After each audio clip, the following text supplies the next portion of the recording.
नमस्कार मंडळी, तर पुन्हा एकदा तुमचे खूप खूप स्वागत आहे आरवण मम्माज किचनमध्ये। तर आज आपण करणार आहोत मस्त असं वेगळ्या पद्धतीचं चिंबोरीचं कालवण। अशा पद्धतीचं कालवण जर तुम्ही कधी बनवलं नसेल तर नक्की ट्राय करा, तुम्हाला सुद्धा आवडणार आहे। चिंबोरी साफ करण्यापासून तर काय काय साहित्य आपण किती प्रमाणात घेतलेलं आहे सगळी माहिती तुम्हाला या व्हिडिओमध्ये मिळणार आहे। तर व्हिडिओ शेवटपर्यंत नक्की बघा। तर चला पुढे आता आपण रेसिपीला सुरुवात करूयात। तर इथे मी ह्या 12 चिंबोऱ्या घेतलेल्या आहेत।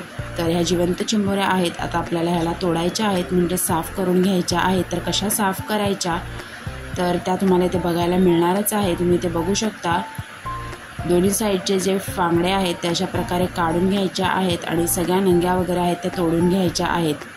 तर इथे सगळ्या चिंबोऱ्या आहेत त्या ऑलरेडी साफ करून झालेल्या आहेत। ही शेवटची चिंबोरी आहे। तर तुम्हाला मी दाखवते कसं तोडायचं ते। तर अशा प्रकारे तोडायचं आहे। तर इथे सगळ्या चिंबोऱ्या आहेत त्या साफ करून झालेल्या आहेत। आता ह्याला अजून क्लीन करायचं आहे, तोपर्यंत आपण वाटण करून घेऊयात। हिरवं वाटण लागणार आहे आपल्याला। तर त्यासाठी मिक्सरच्या भांड्यामध्ये 10 ते 15 लसणाच्या पाकळ्या, आल्याचा तुकडा आणि थोडीशी कोथिंबीर आणि हिरवी मिरची घालायची आहे। तर हिरवी मिरची तुम्ही तुमच्या आवडीनुसार घालू शकता, तुम्हाला किती तिखट हवं आहे त्यानुसार तुम्हाला म्हणजे घालू शकता तुम्ही। इथे मी 5-6 हिरव्या मिरच्या घेतलेल्या आहेत। थोडंसं पाणी घालायचं आहे आपल्याला आणि हे वाटून घ्यायचं आहे। तर आता पुढे काय काय साहित्य मी घेतलेलं आहे तुम्हाला दाखवते। वाटून घेतलेलं हिरवं वाटण आहे। 4 मोठे कांदे बारीक चिरून घेतलेले आहेत। 2 मोठे टोमॅटो बारीक चिरून घ्यायचे आहेत आणि आपल्याला लागणार आहे सुक्या खोबऱ्याचं वाटण। तर इथे 2 सुक्या खोबऱ्याच्या ज्या कवड आहेत त्या मी इथे किसून घेतलेल्या आहेत आणि ते आपल्याला मीडियम गॅसवर परतत राहायचं आहे। गोल्डन ब्राऊन होईपर्यंत आपल्याला हा सुकं खोबरा आहे तो भाजून घ्यायचा आहे। हे बघा असं भाजून झालेलं आहे। आता हे सुद्धा आपण वाटून घेऊयात।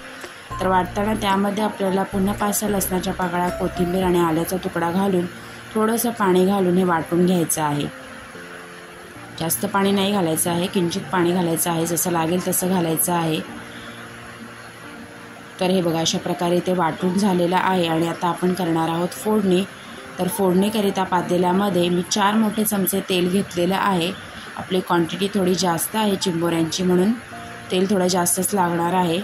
त्यानंतर तेल गरम झालं की त्यामध्ये मी घातलेले आहेत 5 मिरी, 1 दालचिनीचा तुकडा, 2-3 लवंग, 1 हिरवी मिरची, तेजपत्ता असेल तर तुम्ही तेजपत्ताही घालू शकता आणि बारीक चिरून घेतलेला कांदा घालायचा आहे। आता हा कांदा आपल्याला मस्त असा सोनेरी रंगावर परतून घ्यायचा आहे। तर कांद्याची क्वांटिटी ही थोडी जास्त आहे, म्हणून आपण थोडंसं मीठ घालूया ह्यामध्ये, म्हणजे कांदा आहे तो लवकर शिजला जाईल। छोटे कांदे असतील तर 6 ते 7 कांदे तुम्हाला घ्यायचे आहेत। किती क्वांटिटी आहे त्यानुसार आपल्याला इथे साहित्य वापरायचं आहे। तर कांदा इथे आपला शिजवून झालेला आहे आणि आता यामध्ये आपण बारीक चिरून घेतला टोमॅटो घालतोय। तर टोमॅटोसुद्धा टोमॅटोमधला जो मॉइश्चर आहे तो पूर्ण आटला पाहिजे एवढा आपल्याला टोमॅटो शिजवून घ्यायचा आहे। एका साईडला मी पाणी गरम करायला ठेवलेलं आहे, गरम पाणीच आपल्याला वापरायचं आहे। आता इथे कांदा शिजवून झालेला आहे। आता यामध्ये मी घालते हिरवं वाटण। हिरवं वाटणसुद्धा छान मस्त असा शिजवून घ्यायचा आहे आपल्याला। या तेलामध्ये मिक्स करत राहायचं आहे। आता आपण ह्यामध्ये मसाले घालूयात। तर इथे थोडंसं हिंग घातलेला आहे, अर्धा चमचा हळद, 3 चमचे घरगुती आगरी मसाला घालायचा आहे, 1 चमचा धणे पावडर, 1 चमचा जिरा पावडर घालायचा आहे। छान मस्त सगळे मसाले आहेत ते सुद्धा छान मिक्स करून घ्यायचे आहेत। मसाले सुद्धा सगळे आपल्याला छान मस्त असं तेल सुटेपर्यंत परतून घ्यायचं आहे। आता आपण यामध्ये बनवलेलं वाटण घालतोय। तर ह्याचं मी जेवढं वाटण बनवलं त्याचं अर्धं वाटण घालते। जसं लागेल तसं आपल्याला किती ग्रेव्ही हवं आहे, किती थिक पाहिजे त्यानुसार आपल्याला वाटण घालायचं आहे। तर मी अर्धं वाटण घातलेलं आहे। साईडला एकीकडे मी पाणी गरम करायला ठेवलेलं आहे। तर आपल्याला गरम पाणीच वापरायचं आहे। वाटण आणि पाणी किती आपल्याला ग्रेव्ही हवं आहे त्यानुसार आपण टाकायचं आहे ह्यामध्ये। छान वाटण मस्त मिक्स करून घ्यायचं आहे आणि थोडं थोडं आपल्याला पाणी ह्यामध्ये घालायचं आहे। मसाल्यांचा वास नको यायला म्हणून आपण स्टार्टिंगला थोडंसं पाणी घालणार आहोत।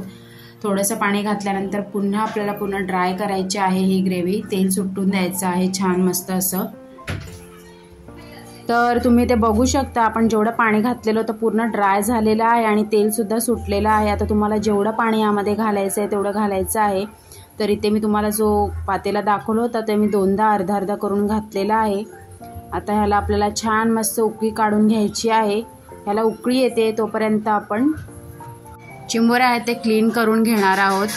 तर चिंबोऱ्या कशा क्लीन करायच्या ते मी तुम्हाला इथे दाखवणार आहे। तर इथे एक ब्रश घेतलेला आहे, आपण दात ब्रश करण्यासाठी हा चिंबोऱ्यांसाठी हा खास ब्रश त्यांनी ठेवलेला आहे, याच्याने ते चिंबोऱ्याच क्लीन करतात।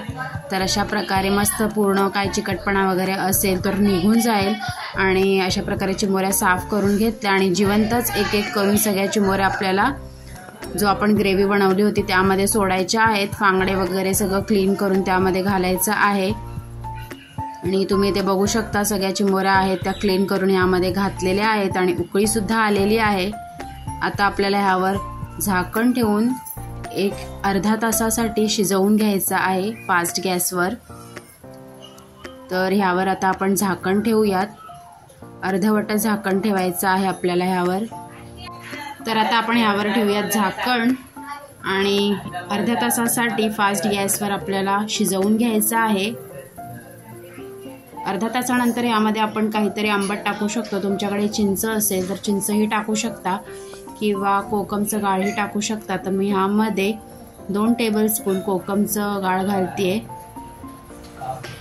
मिक्स करून घ्यायचं आहे आपल्याला आता हे आणि एक उकळी काढून घ्यायची आहे 5 मिनिटं। 5 मिनिटानंतर मस्त आपलं चिंबोरीचं झणझणीत कालवण तयार झालेलं आहे। वरून घातलेली आहे कोथिंबीर।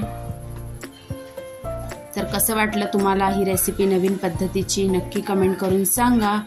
तुम्ही जर कधी चिंबोऱ्या आणल्या तर अशा प्रकारचं कालवण आहे ते नक्की करून बघा आणि कसं होतंय ते सुद्धा कमेंट करून नक्की कळवा। आता आपण सर्विंग प्लेटमध्ये काढून घेणार आहोत।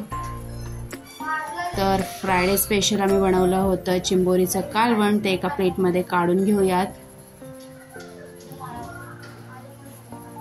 मस्त असा हा कालवण तयार झाला आहे, एकदम टेस्टी। तांदळाची भाकरी, त्यासोबतच थोडासा भात, कांदा आणि हे बनवलं होतं कालवे। ह्याची सुद्धा रेसिपी तुम्हाला मी लवकरात लवकर शेअर करणारच आहे। तर मस्त आपली प्लेट तयार झालेली आहे नॉनव्हेज थाळी। तर कशी वाटली नक्की कमेंट करून सांगा, तुम्ही सुद्धा बनवून बघा। चला तर पुन्हा भेटूया अशाच एका नवीन रेसिपी व्हिडिओसोबत। तोपर्यंत bye bye, take care, thank you.